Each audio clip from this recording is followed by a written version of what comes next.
체계, 앞에서 제가 이제 환리스크 관리 체계가 필요하다라고 말씀드렸는데, 환리스크 프로세스의 그 베이직 프랙티스, 우리가 프랙티스를 얘기할 때 베스트 프랙티스, 모범 규준을 얘기할 수 있고, 그 다음에 모범 규준을 적용하기에는 아직 기업의 사이즈가 적다든가, 또 기업의 사이즈가 크더라도 오해한 리스크가 그렇게 크지 않은 기업인 경우는 베이직 프랙티스만 적용을 해도 되는데, 여기에서는 그 베이직 프랙티스만 간단하게 살펴보도록 하겠어요.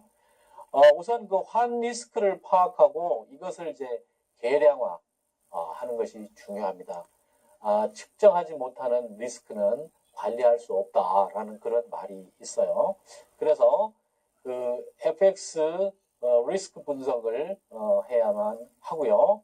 그리고 이제 value at risk라는 그런 그 최대 손실 가능 금액, 이것을 이제 리스크 관리 지표인데요. 리스크 측정 지표인데 value at risk 아널리시스를 통해서 재무 리스크를 명확히 파악하고 계량화할 수 있는 그런 방법이 있는데 이것을 이제 적용을 해야 합니다. 그리고 이제 무엇보다도 그것보다의 상층 개념인 환 리스크 관련 정책을 수립해야 되는데요. 이런 정책을 뭐 예를 들면 얘기할 수 있겠죠. 재무 리스크를 통해서 예측 가능하도록 하고 그래서 안정적인 수입 기반을 강화하는 것이 우리의 목표다. 그래서 우리는 그 투기라든가 이런 거 하지 않고 환 리스크를 적정히 잘 관리하겠다라는 이런 정책을 세울 수가 있죠. 그리고 재무부서에서의 그 환 리스크 역할을 강조하고, 그리고 전사 차원의 리스크 관리를 마인드를 정착시키고 모든 사람이 환 리스크에 모든 의사결정을 할 때 환 리스크를 감안하는 이런 그 정책과 계몽이 필요합니다. 그래서 이렇게 수립된 환 리스크를 적용하기 위해서는 환 리스크 관리 목표를 정하고 또 환 리스크 관리 조직을 이제 정비해야 되는데 예를 들면 그 FX Foreign Exchange 매니지먼트 팀을 재무부서 내에 둘 수도 있고요. 그리고 그거보다 더 이제 베스트 프랙티스 쪽으로 가면 리스크 관리 팀을 두어서 그 환 리스크나 그 외의 리스크들을 집중적으로 관리하는 업무를 분담시킬 수가 있습니다. 그런데 이제 이 조직을 확장하는 것은 비용이 드는 것이기 때문에 환 리스크에 노출된 규모에 따라서 적정한 조직을 정하시면 됩니다. 환 리스크의 관리 체계의 내용을 보면 이제 규정과 인력 그리고 환 리스크 관리 프로세스 시스템으로 이제 구성될 수가 있어요. 조직은 앞에서 제가 말씀드렸고, 그래서 이제 규정을 정해서 환 리스크 규정에는 환 리스크 관리 위원회를 어떻게 설치하고 또 운영은 어떻게 하겠다. 환 리스크 인수나 정결 한도, 또 의사결정 프로세스, 익스포저와 리스크량의 집계와 산정 방식과 한도 설정과 운영 방식, 한도 초과 시 어떻게 대처해야 된다라는 내용들을 이렇게 명문화해서 규정에다가 이렇게 정해야 됩니다. 그래서 모든 사람이 그 규정을 존중하고 환 리스크를 관리할 수 있도록 사내에 리스크 관리 체계 중 핵심인 규정을 만들어야 해요. 그리고 이제 전문 인력, 환 리스크 관리 업무는 전문 지식이 필요하고 또 경험이 필요한 그런 분야입니다. 그래서 반드시 내부에 전문가를 임명하거나 전문가가 없는 경우에 이렇게 전문가를 교육을 통해서 양성한다든지 아니면 외부에서 전문가들로 하여금 이렇게 자문을 받아서 이렇게 전문 인력이 없는 것을 보완하셔야 합니다.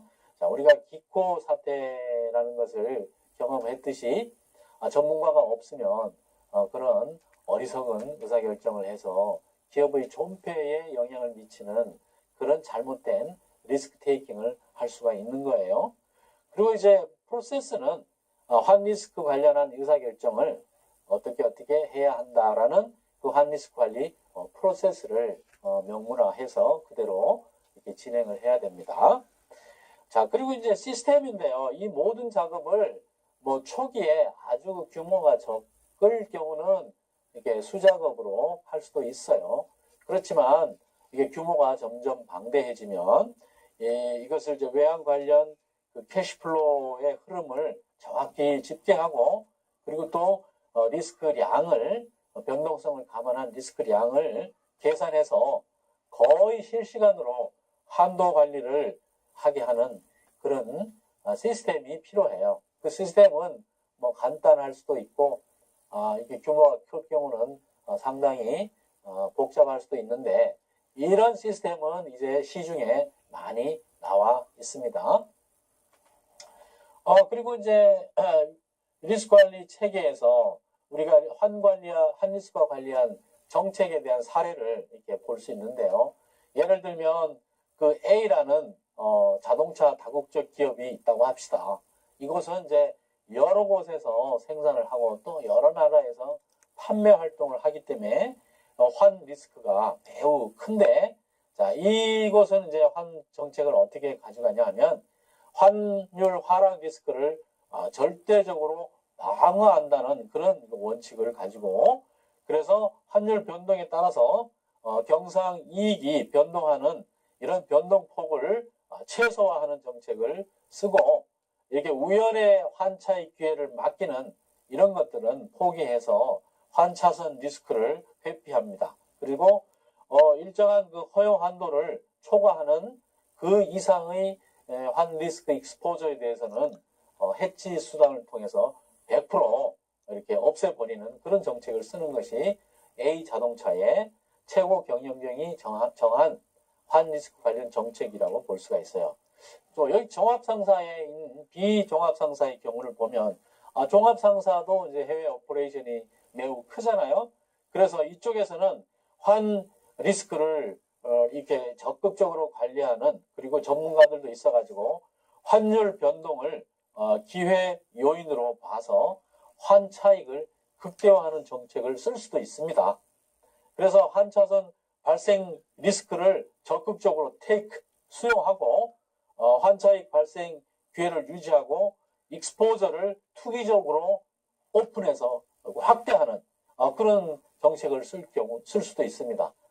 이런 경우는 물론 내부의 전문가라든가 또 환율을 예측하는 그런 전문성이 있긴 하겠지만 다소 리스크가 있는 그런 환 리스크 관리 정책이라고 볼 수가 있겠죠. 자, 그리고 이제 여기 이제 공사, 예를 들면 석유 개발공사나 가스공사 이런 공기업을 얘기하겠죠. 공기업은 환거래 관리 모범 기준이 있어가지고 사내에 환 리스크 관리 협의회를 두어서 거기에서 이제 정책을 수립하도록 되어 있어요. 그래서 이 협의회는 외부 환 전문가를 포함하고 또 내부 인원까지 포함되어 있습니다.